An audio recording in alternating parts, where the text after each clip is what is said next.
Yeah, it's your boy Chilla here. Welcome back to multi-threading in C++. In the last video, what did we do? It's been a while.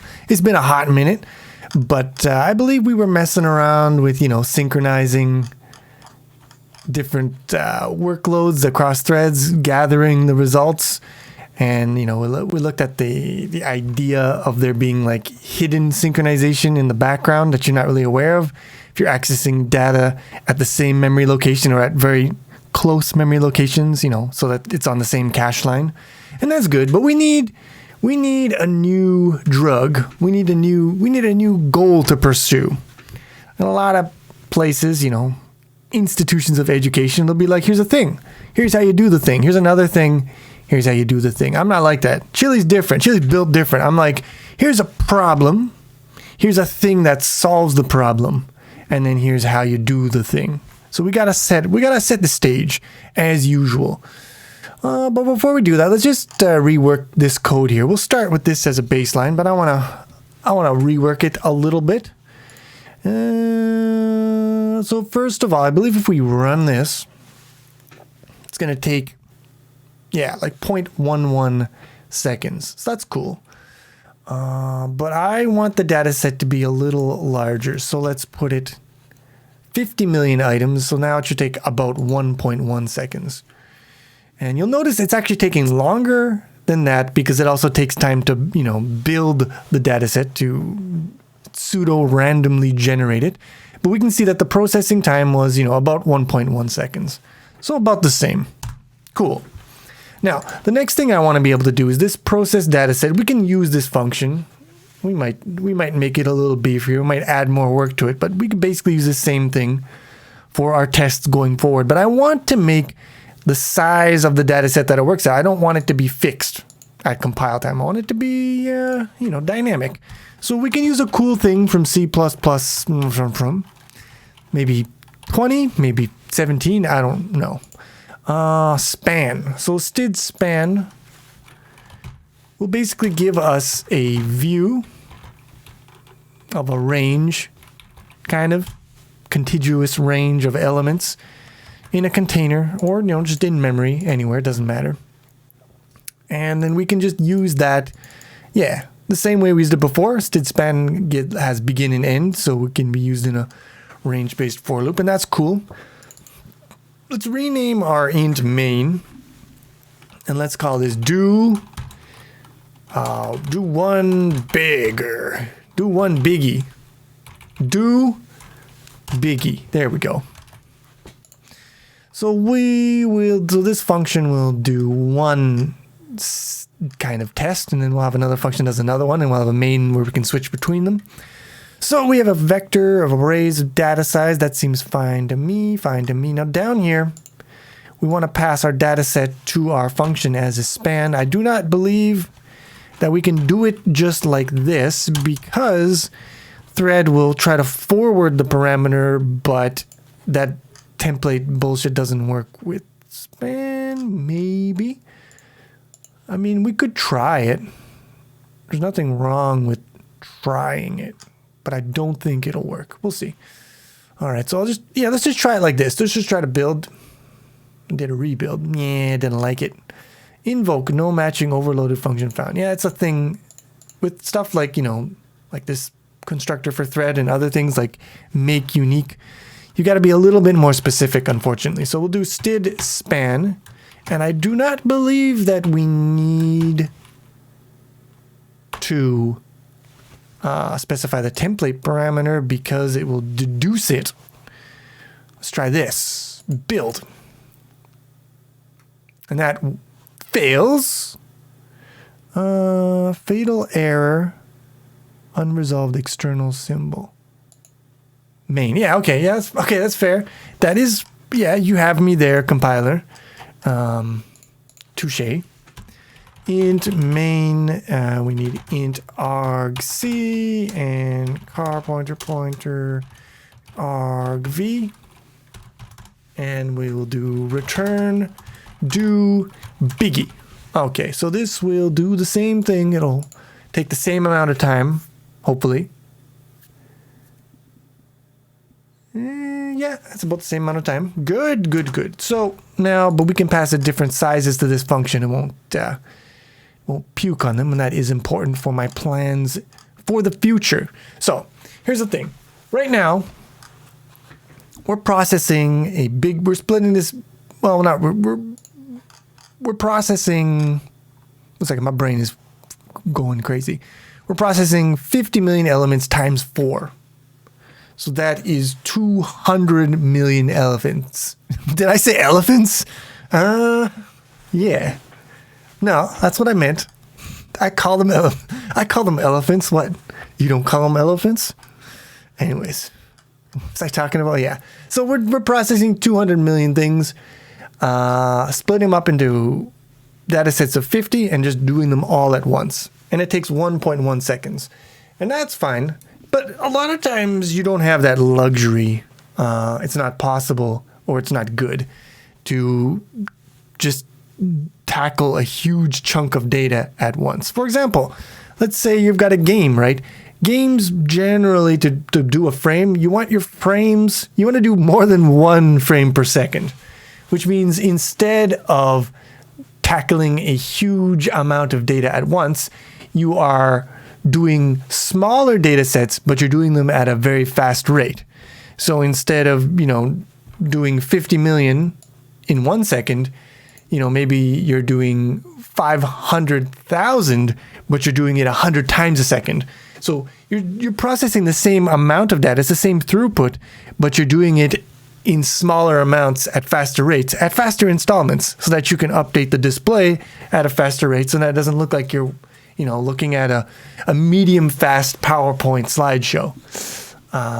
So we want a new case that will do that. So we're going to have another one. We'll call int do smallies.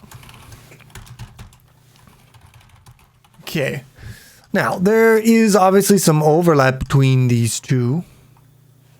So I could factor it out into its own function, or I could do it in the main and then pass those dependencies in. I believe I will factor it out into its own function. If I can, yeah. So I can return the vector. Now the workers, the timer,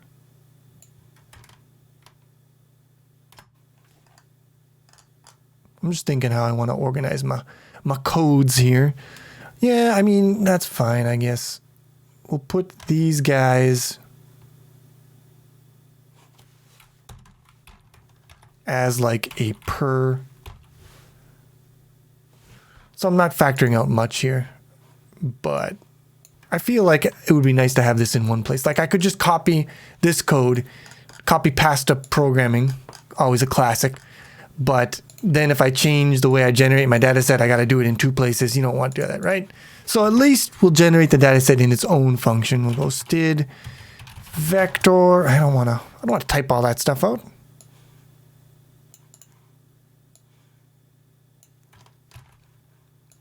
Yeah. Generate data set. So, yes, that's good. And I mean, I could make it take in the size as a parameter instead of having it as a global, but we'll worry about that. We'll worry about that bridge when we come to it. And we'll go Control X, Control V, and then we will return data sets. And of course, we don't std move it out. Why? You tell me why. You tell me why. Are you paying attention? If you're paying attention, you should know. I'm sure I've explained that at one point. I guess it would be kind of nasty to like just say you should know something that I explained, 2 years ago. But anyways, data sets. The reason why you don't std move out is because there is already a return value optimization in place. So it's not going to copy. It'll be more efficient than a move, although the difference will be small. Okay, so we got our data sets here. Do smallies. Okay, let's try to build this just to make sure that our renovation hasn't messed anything up too terribly. This is just, standard code monkeying. There's no multi-threading really in this, but it's necessary. And people get pissed off when I do things off screen. They're like, Chili, I couldn't follow, you lost me. And I'm like, it didn't matter, but we know, whatever, I'll do it on screen. I'll do it on screen, you fuckers. I didn't say that word. Google DeepMind, I did not say the word you thought I said. I said Fuddruckers. That's a different thing. So yeah, we'll generate the data sets again.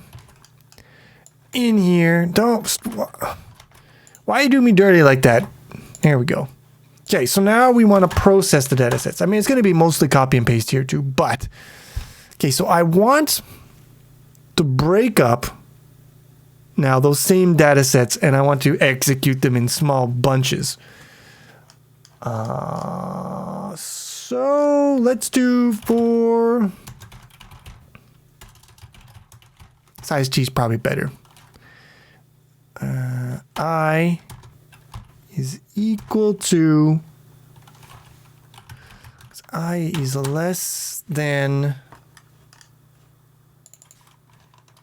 data set size I plus and equals 100. So we'll do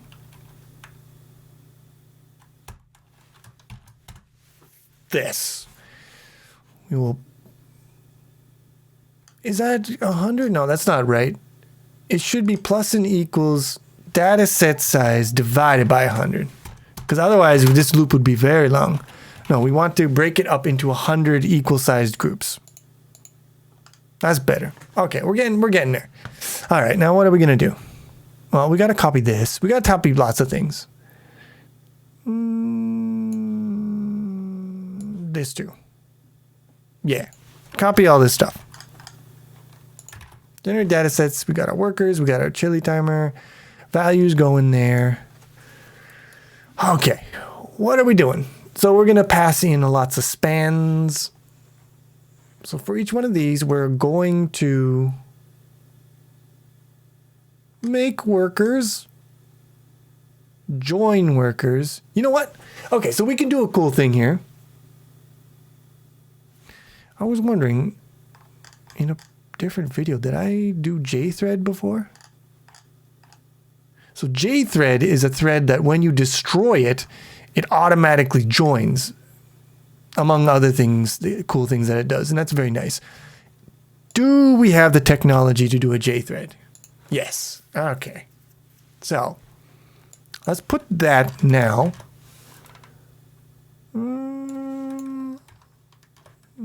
Here. Yeah, that's the ticket. Let's take my chili timer. Put that here. I'm just organizing my hot shite. Okay, so we got workers. We're gonna push into that. Then we're gonna join.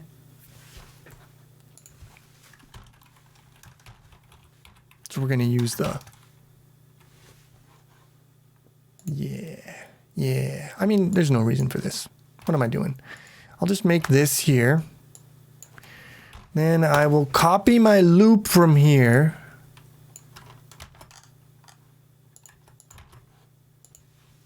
Yeah. Okay, now here's where the math comes in. Why are you angry? Something wrong here. It doesn't matter. Data sets at I. Data set. So we want a sub-span of this. So std span, data sets at I. There's two I's. Ah, it's the classic. You've used the I twice. What's her name? Classic video. Price is Right. Okay. So, data sets at J, and we want 100 of them. No, that's wrong. Data set size divided by 100. Okay. Now, why are you angry? I don't know how std span works. I don't use it. I mean, I haven't used it that much. You know, it's good, but I haven't used it that much. Where is, okay, here we go. What's your problem? Oh, it's got to be an iterator. It's got to be iterator now. You think you're fancy. What is datasets? Dat J. Okay. Okay. I mean, it could just be a pointer, right? Pointers are iterators. So that should work. Beautiful. Beautiful. Okay. And then we go sum I into phi. Yeah. Yeah, that's the ticket. So here. Yeah. And then we do int grand total is equal to 0. Yeah? Are you picking up what I'm putting down? Why are you still angry? What is your problem? That's a J. I mean, the span is fine. Don't even... What kind of span is this? Std span int array. Std array. Okay, this is wrong. Okay, this is wrong. It's wrong for many reasons. So, this dataset at J is an array. So then we do, I mean, we could do a bunch of things. Let's do at I. So now that's an actual int. And this is a pointer to an int. Does that work? Yeah, now it's a span of int.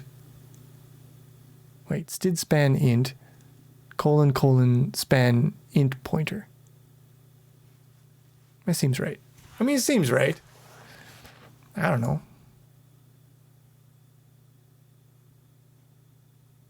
Yeah, sure, that's right. Okay, so now, why are you still angry? Maybe if I actually compile it, it'll tell me. I don't trust it. Wait a minute, this is JThread. This is std thread. Yeah, there we go. Ha! Chili solved the mystery. Okay. Just padding out the runtime of this video. I mean, that's definitely not what I'm doing. Okay, so we do this. We push the workers back. Then we go workers dot clear. And what this is going to do is it's going to destroy them. And when you destroy a JThread, it is going to join it, which is what we want. Then we're going to do grand total is equal to, drum roll please. We'll just copy this stuff out here. Yeah. Okay, now we're cooking with gasoline. And then we do it, 100 times, right? Yeah, we do it 100 times. And that's going to give us the grand total. Then what we're going to do is this. We're going to measure the amount of time it took that many seconds, and then we're going to output grand total. And I mean, Bob. Just Bob. Need I say more? They even compiled on the first try. That never happens. Okay, so before we get ahead of ourselves, if argc is greater than 1 and argv at 1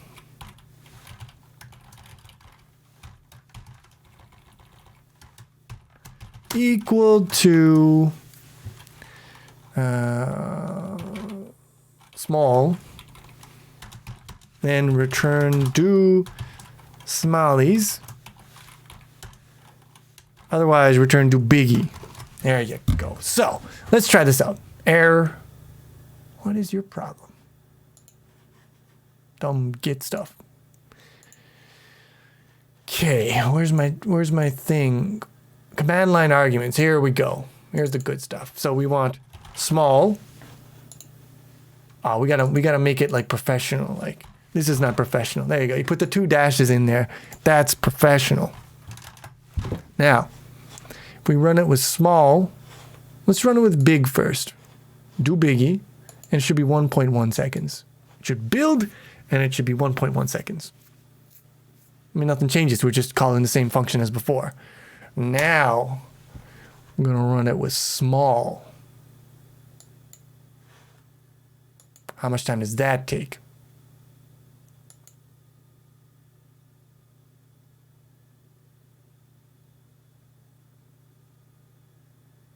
Okay, it exited with code -1 big number. Probably not what you want to happen. I mean, we can run it in debug, although it might take a long time, but then we could also just make the number smaller.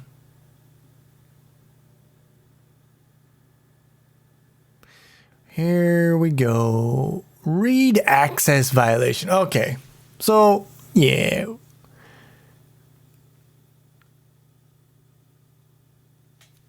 It's not like in the sum. Let's take a look. Let's take a look. What's not to like? Sum 4, sum 3. That's fine. What's your problem? Data sets at I. Okay, well, of course, that's not a very good idea when J is the one that's controlling, you know, which data set we're working with. And this one is, okay, there you go. Fair enough. Let's see if it works now.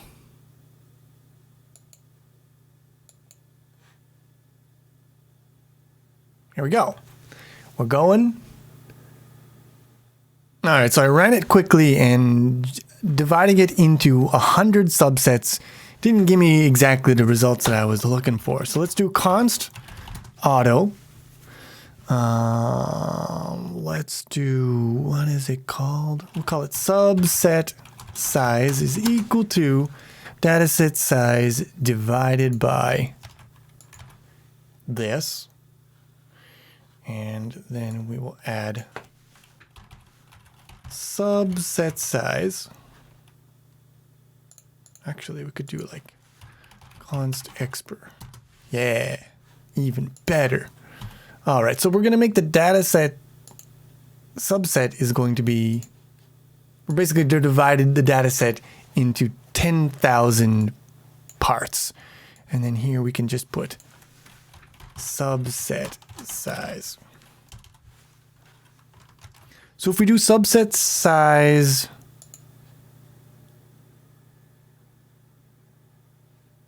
is equal to dataset size divided by 1, then we're just basically doing the same as up here. So it should be about 1.1. Let's do the test. Yeah, 1.1. Okay. Now let's do dataset size of 100.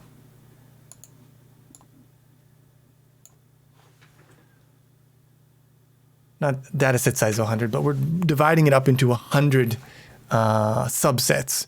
And it's 1.19 now, so it's slower, but it's not that much slower. And if we go to like 1,000, I think now we'll start to see it kind of slow down. 1.3, yeah. And then if we go now, dividing it up into 10,000 pieces, so the value would be 5,000. So now our data sets are 5,000 each, our subsets, and we're going to run those. I'm going to run a loop 10,000 times.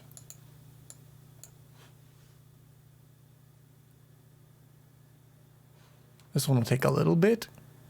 Yeah, 2.5 seconds. So that's over twice as fast, almost 2.5 times faster, or slower, twice as slow, twice as long. And it's the exact same numbers, the exact same data set, the exact same number of elements. It's just we're doing them now in smaller amounts, in little itty bitty bits, instead of doing it all in one whack. And that is slowing us down by a considerable amount. But why? It's the same amount of work. We still have 4 threads running in both cases. So why is one so much slower than the other? Why is it slower if we just divide it into different sections? what is it? And you might say, oh, it's the overhead of this other loop, but that's a loop like this doesn't have anything overhead. That's insane. It doesn't make you twice as slow. In no world does it make you twice as slow when you have this loop compared to this calculation here. This calculation here. So it's not the loop itself, but there's something about this that is a lot slower. And that's not good because it's a case that you see, like I said, oftentimes you can't just do the entire data set all in one SOAP. You might not even have the entire data set to work on. You might only get it in small bits, first of all, and you got to work on it online. And second of all, even if you had the entire data set, maybe you don't want to do it all in one swoop because it'll kill your frame rate or whatever. You got to break it down into little itty bitty bits, parcel that stuff out. So it's a problem that when you break it up, it gets slower. Luckily, there's a solution. But anyways, this video is about long enough, so I'm going to cut it off here and just put the question to you. You want to take your chances. In the comments, you can let me know what you think the cause of, this slowdown. What is the root cause? What's the problem here? And I'm going to hit you with the answer in the next video. But until then, thanks for watching. Hope you enjoyed the video. If you did, please click the like button. And I will see you soon with some more multi-threading in C++.